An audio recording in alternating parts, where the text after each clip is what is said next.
Hi friends, welcome to AVS all in one channel. అందరూ ఎలా ఉన్నారండి? నేనైతే చాలా బాగున్నాను. మీరైతే బాగుండాలని కోరుకుంటూ ఈ వీడియోలో అయితే సగ్గుబియ్యం పాయసము ఎలా ప్రిపేర్ చేయాలన్నది అయితే చూద్దాము. అలానే చెన్నదాల్ వడ, శనగపప్పు వడ క్రిస్పీగా ఎలా తయారు చేయాలన్నది కూడా చూద్దామండి. ఇక్కడైతే నేను 1/2 లీటర్ పాలల్లో 1 గ్లాస్ వాటర్ పోసుకొని అయితే బాయిల్ చేస్తాను. అలానే ప్యాన్ పెట్టి అందులోకి ఆయిల్ వేసుకొని ఎండు ద్రాక్ష అలానే గోడంబి అయితే లైట్గా ఫ్రై చేసుకోవాలండి. ఇక్కడ ఇవి మీకు ఎంత కావాలో అంతైతే యాడ్ చేసుకోవచ్చు, ఎందుకంటే పిల్లలు తింటారు కాబట్టి హెల్తీగా కూడా ఉంటుంది. సో ఇక్కడ నేనైతే ఫ్రై చేసుకున్నానండి. ఇవి రెండు ఫ్రై అయిన తర్వాత జస్ట్ ఒక 1/2 గ్లాస్ అయితే సేమియా వేసి అదే ప్యాన్లో అయితే ఫ్రై చేశాను. ఇక్కడ నేను ఆయిల్ ఉన్నది కాబట్టి వేయలేదండి. మీరు కావాలంటే నెయ్యి కూడా యాడ్ చేసుకోవచ్చు. నెయ్యి ఇష్టం ఉన్న వాళ్ళు కూడా నెయ్యి యాడ్ చేసుకున్నారనుకోండి, సగ్గుబియ్య పాయసంలోకి టేస్ట్ అనేది అలానే ఫ్లేవర్ కూడా చాలా బాగుంటుంది. సో ఇప్పుడైతే నేను జస్ట్ సేమియాని అయితే కొంచెం సేపు అయితే ఫ్రై చేశానండి. సేమియా ఫ్రై అయ్యేలోపు పాలు అయితే ఉడుకుతున్నాయి. సో ఎక్కువ పొంగు రావాల్సిన అవసరం లేదండి, నార్మల్గా ఉడికితే చాలు. పాలు అనేది వేడైన తర్వాత మనము సేమియా వేయించిన ప్యాన్ పెట్టుకొని అందులోకి వాటర్ పోసుకోవాలి. ఇక్కడ నేను 1 కప్పు సగ్గు బియ్యానికి 3 కప్పులు వాటర్ అయితే పోసుకున్నానండి. సో చూసారు కదా, ఇదే కప్పు ఈ సగ్గుబియ్యం అనేది నేను నైట్ నానబెట్టాను. సో అందుకనేసి కొంచెం బాగా నానినాయి కాబట్టి తొందరగానే మనకు పాయసం అనేది అయిపోతుందండి.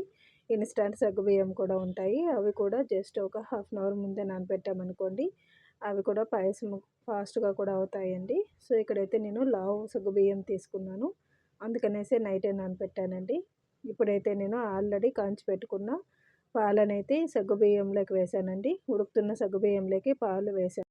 ఇవి రెండు కొంచెం సేపు అయితే మరగనివ్వాలండి.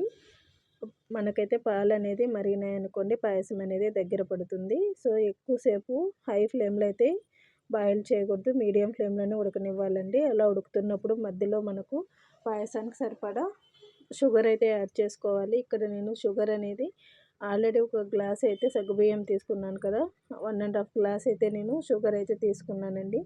ఎందుకంటే పాలు పోస్తాం కాబట్టి ఆ పాలకు తగినట్టు షుగర్ ఉంటేనే మనకైతే టేస్ట్ అనేది బాగుంటుంది. ఈవినింగ్ వరకు ఒకటే ఫ్లేవర్ ఉంటుందండి. మనము పాలకు తగినట్టు షుగరు అలానే సేమియా సగ్గుబియ్యం వేసామనుకోండి, పాయసం అనేది కరెక్ట్ కన్సిస్టెన్సీలో వస్తుందండి. సో లాస్ట్లో ఇంకా కొంచెం సేపులో దించుతామనగా సేమియాను అలానే వేయించుకున్న కిస్మిస్లన్నీ వేసామనుకోండి, మనకు కరెక్ట్ కన్సిస్టెన్సీతో పాయసం అయితే రెడీ అవుతుందండి. సో చూసారు కదా, జస్ట్ ఒక 5 మినిట్స్ బాయిల్ అయితే చాలు, మనకు పర్ఫెక్ట్గా పాయసం అనేది ప్రిపేర్ అవుతుంది. ఎక్కువసేపు అయినా కూడా గట్టి అవ్వదండి, సేమ్ ఇదే కన్సిస్టెన్సీతో ఉంటుంది. సో ఇప్పుడైతే నేను క్రిస్పీ వడ ఎలా ప్రిపేర్ చేయాలో చూద్దాము. ఒక మిక్సీ జార్లో ఒక 5 to 6 అయితే పచ్చిమిర్చి తీసుకున్నాను, అలానే కొంచెం కొత్తిమీర. ఈ ఇంగ్రీడియంట్స్ అయితే రైస్ అండి, ఇది మిస్ చేయకండి. ఇట్లా రైస్ యాడ్ చేసుకోవడం వల్ల వడ అనేది చాలా క్రిస్పీగా వస్తుంది, అవుట్ సైడ్ లోపల కూడా చాలా స్మూత్గా ఉంటుందండి. ఒకసారి ఈ చిట్కా అయితే పాటించి చూడండి, మీకే తెలుస్తుంది వడ అనేది ఎంత క్రిస్పీగా ఉంటుందో. సో ఒక 5 to 6 తెల్లపాయ అలానే కొంచెం కరివేపాకు అయితే యాడ్ చేశానండి. ఇక్కడ కావాలంటే మీరు చెక్క లవంగం కూడా వేసుకోవచ్చు, వద్దనుకున్న వాళ్ళు గరం మసాలా కూడా యాడ్ చేసుకోవచ్చండి. ఇక్కడ బాగా పేస్ట్గా చేసుకోవాలి, ఎందుకంటే రైస్ వేసాం కాబట్టి బాగా నున్నగా రుబ్బుకోవాలండి. సో అందులోని నేనైతే ఈ శనగపప్పు నైట్ నానబెట్టానండి. 1 గ్లాసు శనగపప్పు అయితే తీసుకున్నాను నేను, టీ గ్లాస్ అంతా. సో అదంతా నానిన తర్వాత కొంచెం ఎక్కువగానే అవుతాయి కదా, అందుకనేసి నేను 2 టైమ్స్ అయితే రుబ్బుకున్నానండి. ఆలోపు ఆనియన్ అయితే కట్ చేసుకొని పెట్టుకోవాలి. చూసారు కదా, స్మాల్గా కట్ చేసుకొని పెట్టుకొని పేస్ట్ చేసుకున్న తర్వాత ఆ పేస్ట్ని అయితే ఆనియన్లో మిక్స్ చేయాలండి. ఇప్పుడు లాస్ట్లో రిమైనింగ్ ఉంటుంది కదా శనగపప్పు, అది కూడా మిక్స్ చేసుకున్నాను నేను. సో అంతా అయిన తర్వాత రుచికి సరిపడా సాల్ట్ కూడా వేసుకోవాలండి. ఇక్కడ ఎప్పుడు కూడా వడల్లో ఎక్కువ సాల్ట్ వేయకండి, ఫస్ట్లోనే రుచి చూసుకొని వేసుకోండి, ఎందుకంటే చల్లారిన తర్వాత సాల్టీగా అనిపిస్తాయి కాబట్టి.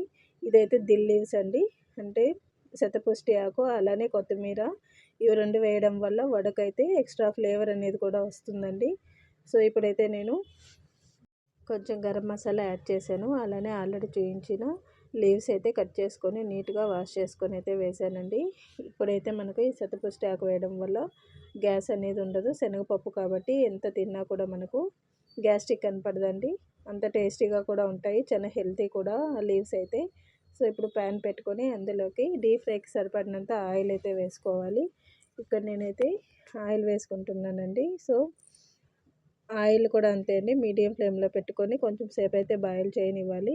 ఇప్పుడు వడ అనేది జస్ట్ లైట్గా ప్రెస్ చేస్తే చాలండి. ఒక వేలుతో పేపర్ తీసుకొని అంతా వేసి గట్టిగా నొక్కాల్సిన అవసరం లేదు. ఎందుకంటే ఆల్రెడీ మిక్సీ జార్లో మనం స్మూత్గా రుబ్బింటాం కాబట్టి జస్ట్ ఉంటలాగా చేసుకొని ప్రెస్ చేసుకుంటే మనకు వడ షేప్ అనేది వస్తుందండి. చూసారు కదా, ఒక వేలుతో జస్ట్ లైట్గా పరుచుకుంటే చాలు, మనకైతే వడ అనేది ప్రిపేర్ అవుతుంది. ఇప్పుడైతే నేను 1 బై 1 అయితే ఆయిల్లో డీప్ ఫ్రై అయితే చేస్తున్నానండి. సో ఇక్కడైతే నేను మీడియం ఫ్లేమ్లోనే మంట అయితే పెట్టాను. ఇప్పుడు ఇక్కడైతే నేను అన్నీ అయితే డీప్ ఫ్రై చేస్తున్నానండి. అన్నీ వేసిన తర్వాత మనమైతే ఆల్రెడీ వేగిన వడనైతే సపరేట్ చేసుకోవాలి, అంటే డిష్ అవుట్ చేసుకోవాలండి. ఇప్పుడైతే చూసారు కదా, ఫైనల్గా అన్నీ అయితే లైట్ బ్రౌన్ కలర్లోకి అయితే వచ్చాయండి. సో ఇప్పుడైతే నేను అన్నీ డిష్ అవుట్ చేస్తున్నానండి.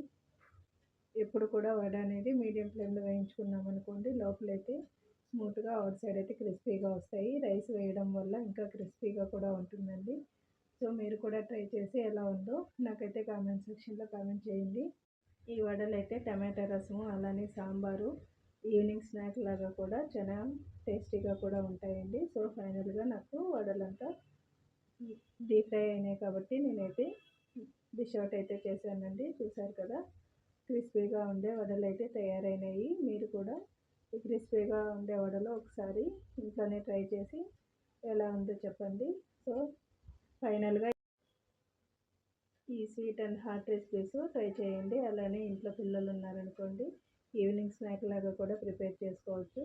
ఇప్పుడైతే నెక్స్ట్ అయితే ఫెస్టివల్స్ ఎక్కువగా వస్తున్నాయి కదండి, దేవుడి నైవేద్యానికి కూడా ఈ సగ్గుబియ్యం పాయసం అనేది చాలా టేస్టీగా కూడా ఉంటుందండి. వరలక్ష్మి పండుగకు అలానే కృష్ణాష్టమి కూడా వస్తుంది కదండి. సో నెక్స్ట్ వచ్చే ఫెస్టివల్స్కి ఈ స్వీట్ రెసిపీస్ కూడా చాలా ఈజీగా అలానే హెల్తీగా కూడా ఉంటాయండి. ఈ వీడియో కనుక నచ్చినట్టయితే లైక్, షేర్ అండ్ సబ్స్క్రైబ్ చేయండి. కొత్తగా చూసే వాళ్ళైతే మా ఛానల్ని సబ్స్క్రైబ్ చేసి మీ ఫ్యామిలీ మెంబర్స్కి అయితే షేర్ చేయండి. అలానే బెల్ ఐకాన్ ప్రెస్ చేయడం వల్ల మీకైతే నోటిఫికేషన్స్ అన్నీ అయితే వస్తాయండి. Thanks for watching this video.